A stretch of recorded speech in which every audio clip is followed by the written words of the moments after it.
Hi.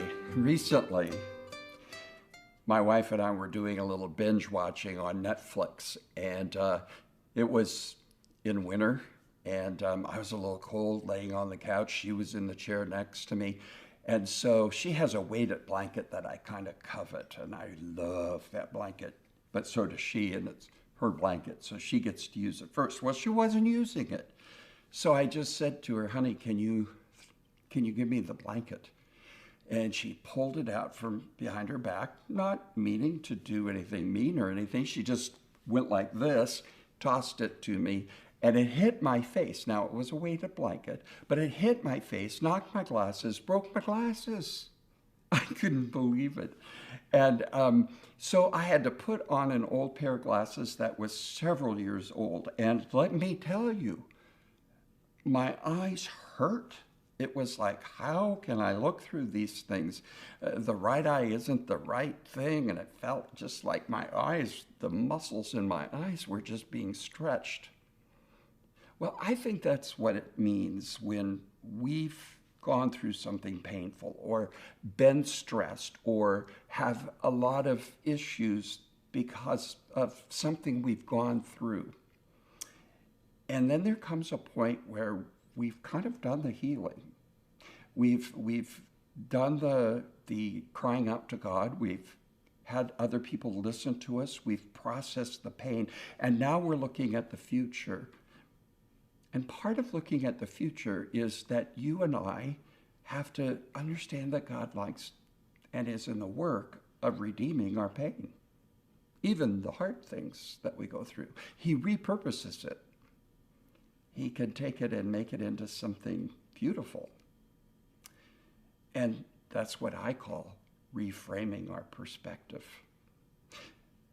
Interestingly enough, with my glasses, once I wore my old glasses for 2, 3 days, it just seemed normal. It was the way I was supposed to see. And then once I got the new glasses about 2 weeks later, I had to go through that again where I felt like my eyeballs were being stretched out of my head.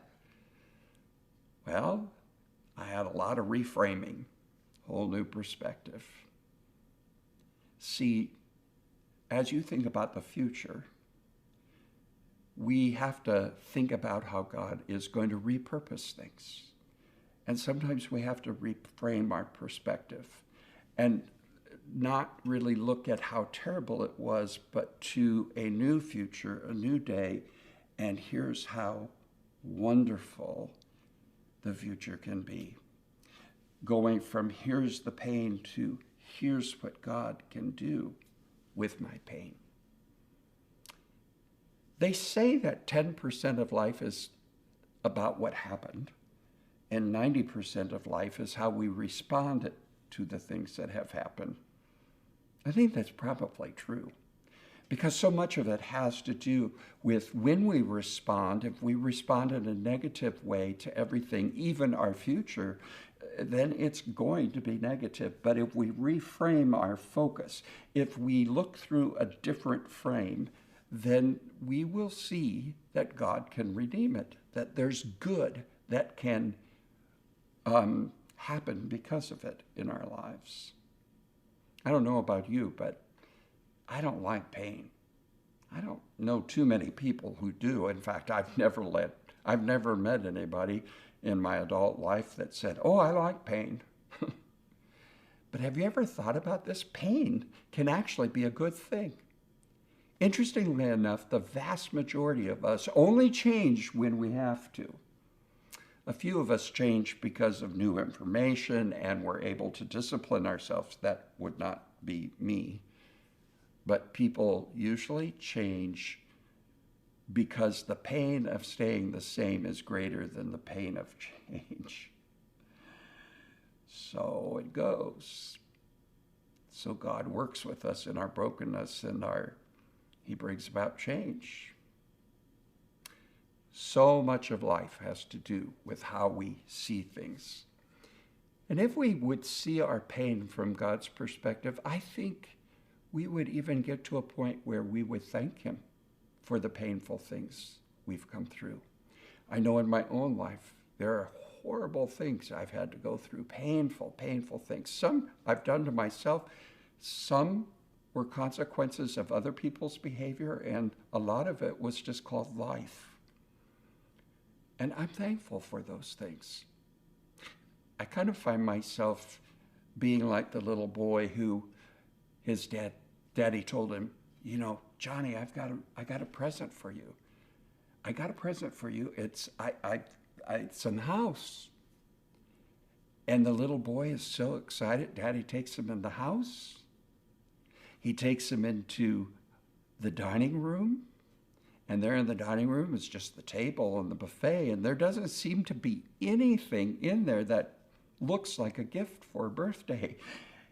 And then the little boy sees a big pile of horse patootie in the corner. And he says, where's the horse? Most of us wouldn't get that, would we? It was a little tiny pony, and it had gone into another room while Daddy was getting his son, Johnny, bringing him into the house. Most of us would just see the manure there in the corner and think, oh, how awful. I'm going to have to clean that up. But a child like Johnny, he knew that meant there was a pony somewhere. I think we can come to a point in our lives where you have enough difficulties, you have enough problems that when you see the problems and you see the muck and the mire and the manure of life, you start looking for the gold. You start looking at what God can do in that situation, the liquid gold for the kingdom.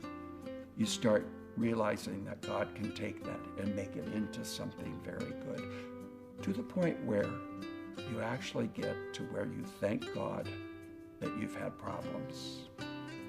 Because if you hadn't had them, you wouldn't know how He could solve them. Looking at the future, if you see the future from the perspective of the Lord, it's good. He's got a great plan, and it's a good one. Sometimes we just have to shift where we look and how we look at things. That's called reframing. God bless.